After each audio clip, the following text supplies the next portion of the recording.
ግን በሚዛን ስሌት ስናስቀምጠው ሚዛኑ ወደ ቼልሲ ያዘነበለ ይመስለኛል። ምክንያቱም ቼልሲ የዩኤፋ ሻምፒዮንስ ሊግን ዋንጫ አንስቷል። ቼልሲ በአውሮፓ መድረክ የተካሄዱትን በሙሉ ዋንጫዎች ያነሳ ብቸኛው ክለብ ነው በነገራችን ላይ። ትክክል። ኮንፈረንስ ሊግን አንስቷል፣ ዩሮፓ ሊግን አንስቷል፣ ሻምፒዮንስ ሊግን አንስቷል፣ እንደገና የፊፋ ክለቦች ዓለም ዋንጫን አንስቷል፣ በእንግሊዝ ምድር ፕሪሚየር ሊግ አንስቷል፣ ካራባው ካፕ አንስቷል፣ ኤፍኤ ካፕ አንስቷል። ሚዛኑ ከሻምፒዮንስ ሊግ አንጻር፣ ከኮንፈረንስ ሊግ አንጻር፣ ከዩሮፓ ሊግ አንጻር፣ ከፊፋ ክለቦች አንጻር ስናየው ሚዛኑ ወደ ቼልሲ ያዘነበለ ይመስለኛል። ለንደን ኦፍ ፕራይድ ኦፍ ለንደን የሚለው ማለት ነው። እኔ ደግሞ በሌላ መንገድ ልሂድብህ ግርሜ፣ በደጋፊ ዓለም አቀፍ ተቀባይነት ቁጥር ይሄም አንዱ ፈን ቤዝህ የፈን ቤዝህ ሜጀር ነገር ነው። የኩራት የመሆንህን ወይም የስኬትን ሚስጥር የሚያሳዩ ነገሮች መካከል አንዱ የደጋፊ ቁጥርም ቫልዩ አሉ። ለምሳሌ ሪያል ማድሪድ ዓለም አቀፍ ተቀባይነቱ አንዱ የደጋፊ ነው። ማንቸስተር ዩናይትድ አንዱ ዓለም አቀፍ ተቀባይነት ካሉት ነገሮች መካከል ስቲል አሁን ዋንጫ ሳያነሳ ማንቸስተር ዩናይትድ በብራንድነት እንዲቀጥል ያደረገው ዓለም አቀፍ ተቀባይነት፣ ዓለም አቀፍ የደጋፊዎች ቁጥር ከፍ ያለ ከመሆኑ ጋር ተያይዞ ነው። ስለዚህ መለኪያው የትኛው ነው የሚለው መሰረት ይመስለኛል። ከዋንጫ አንጻር ከለካ ነው ግርምዬ ከአንተ ጋር ስማማለሁ። ቼልሲ ነው ፕራይድ ኦፍ ለንደን። ከደጋፊዎች አንጻር ከዓለም አቀፍ ተቀባይነት አንጻር ብዙ ደጋፊዎች በዓለም የትኛው ክለብ ነው ያለው ብለን ስናስብ ምንም ጥያቄ የለውም ፋክቶችን መመልከት ነው። የተሻለው አርሰናል ነው። ከዛ አንጻር ልንመለከተው እንችላለን። ዙሮ ግን ያ ስሜት አለ ነው። አሁን አድማጮች እንደፈለጉ ይውሰሩት። የአርሰናል ደጋፊዎችም እኛን የለንደን ኩራት ማለት ይችላሉ። የቼልሲ ደጋፊዎችም እኛን የለንደን ኩራት ብለው በተለያዩ ምክንያቶች ይከራከሩ። ግን የኛው ጨዋታ ግን ማን ነው ፕራይድ ኦፍ ለንደን የሚለውን ለመለየት አንዱ የስሜቱን ለማምጣት የሚደረግ ወይም ይህንን ክርክር መቋጫ ባያደርገውም ግን ስሜቱ ለምሳሌ አርሰናል እኛ ነን የለንደን ኩራት ያሸነፍናችሁ ይላል። ቼልሲም ካሸነፈ ከቀለበሰ ተመሳሳይ ነገር ሊኖር ይችላል። ይሄ አንዱ የጨዋታው እንቅስቃሴ ወይም የዛሬው ምሽት ጨዋታ ሂደት አንዱ ማሳመሪያ ሐሳብ ነው ብዬ ስላሰብኩ ነው። ሁለቱ ደጋፊዎች የሚከራከሩበት አንድ ነጥብ አለ። የለንደን ኩራት ማን ነው? the pride of London ብሉ ነው ወይስ ገነርስ ነው የሚለው የብዙ ደጋፊዎች መከራከሪያ ነው። እዛው እንግሊዝም ያሉ ጭምር ኢትዮጵያ ውስጥም ያሉ የሚከራከሩበት ነው። እንግዲህ ቼልሲዎች 2 ሻምፒዮንስ ሊግ አለን በቶማስ ቱኸልና በዲማቴዮ ዘመን። ፕሪሚየር ሊግ አንስተናል፣ ለዛውም ጥቂት ጎል የተቆጠረበት ቡድን ይዘው ጆዜ ሞሪኖ 15 ጎል ብቻ አስተናግደው ዋንጫ ወስደናል የሚልና መሰል ነገሮችን ያነሳሉ። አርሰናሎች ደግሞ ዓለም አቀፍ ተቀባይነትና ዝና ያለን ክለብ ነው፣ ወርቃማ ዋንጫ ወስደናል፣ 13 ጊዜ ፕሪሚየር ሊግ ዋንጫ ወስደናል የሚል መከራከሪያ ያነሱና ሁለቱ እርስ በርስ እኔ ነኝ ፕራይድ ኦፍ ለንደን፣ እኔ ነኝ የለንደን ኩራት፣ እኔ ነኝ የለንደን ኩራት የሚል ሐሳቦች ያሏቸው ቡድኖች ናቸው። በእርግጥ የአንድ ከተማ ክለብ ይሁኑ እንጂ የደርቢ መጠናቸው ላቅ ያለ አይደለም። ለምሳሌ አርሰናል ከቶተናም በጣም ከባድ ደርቢ ነው። ቼልሲ ከፉላም ከባድ ደርቢ ነው። የአርሰናልና የቼልሲ ግን በእነሱ ደረጃ የሚጠቀስ ሳይሆን ቀዝቀዝ ያለ ደርቢ ነው። ስለዚህ አሁንም ሁለቱ ደጋፊዎች የሚያነሱን ማን ነው የለንደን ንጉሥ፣ ማን ነው የለንደን ኩራት የሚለውን ለማሳየት የሚደረግ ጨዋታ ነው። ምንም ጥርጥር የለውም። አርሰናል ሻምፒዮንስ ሊግ የሚያሳትፈው ቦታ ላይ ነው፣ አስተማማኝ ሁኔታ ላይ ነው።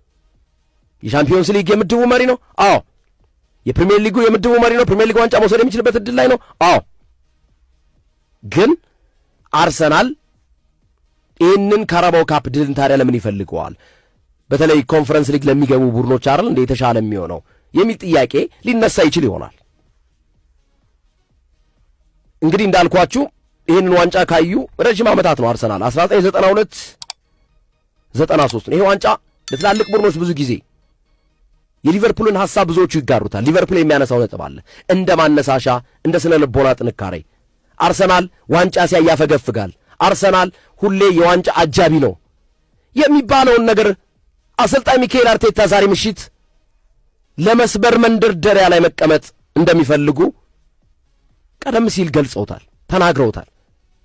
ከአጃቢነት ለመውጣት ዋንጫዎችን ለመያዝ የቡድኑን ጥንካሬ ለመለካት ገና እኮ ፍጻሜ ላይ አለ እኮ። ፍጻሜ የማንቸስተር ሲቲና የኒውካስልን አሸናፊ ገና ይገጥማሉ። ካለፉ እሱንም ዛሬ ምሽት ካለፉ የሚለውን ነው እና አርሰናል ይህንን እንደ መንደርደሪያ ስለሚጠብቀው ከዚሁ ጋር ተያይዞ የሚደረግ የ5 ሰዓት የጨዋታ መርሃ ግብር ነው። የአንድ ጎል አድቫንቴጅ አለው አርሰናል 3-2 ስታንፎርድ ብሪጅ ላይ አሸንፎ ተመልሷል። ሮሴኒዮን የሚያነሱት ጉዳይ አለ። ያኔ ስታንፎርድ ብሪጅ ላይ ከሳምንታት በፊት ስታሸንፉን ቁልፍ የሚባሉ ተጫዋቾች አልነበሩም በቡድናችን ውስጥ። ስመጥር ተጫዋቾችን በተለያዩ በቅጣትና በጉዳት ምክንያት አተን ነበር። ዛሬ ግን በሙሉ አቋማችን ነው የምንመጣው። ስለዚህ ውጤቱን እንቀለብሰዋለን እያሉ ነው። ይሳካላቸው ይሆን? አብረን እናያለን። አሰልጣኝ ሊያም ሮሴኒዮ አንድ ነገር ተናገሩ። እመኑኝ ውጤቱን እንቀለብሰዋለን አሉ። አንዳንዴ እንደዚህ አይነት ነገር በኮንፊደንስ የምትናገረው የምትተማመንበት የሆነ ነገር ሲኖር ነው።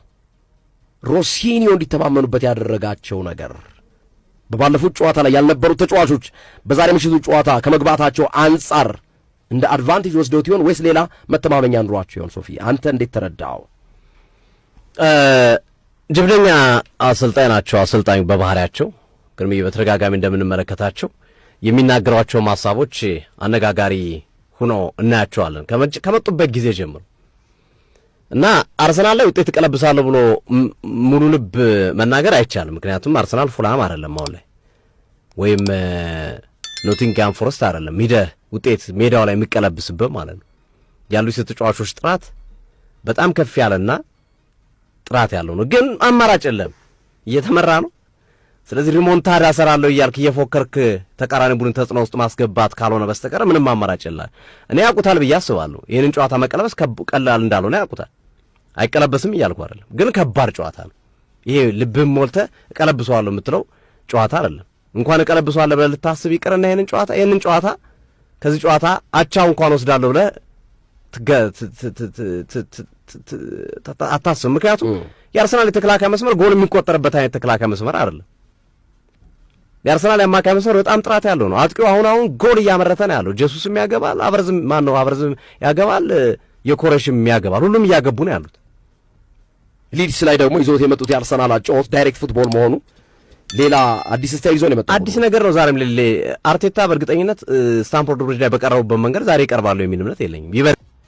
የወሩ ምርጥ የዓለማችን ምርጥ ቡድን ማንቸስተር ዩናይትድ ከማንም ፒኤስጂ በለው ባርሴሎና በለው አርሰናል በለው ሪያል ማድሪድ በለው ማንቸስተር ዩናይትድ ነው በዚህ ሰዓት ኃያልና ውጤታማ ቡድን፣ አያጠያይቅም።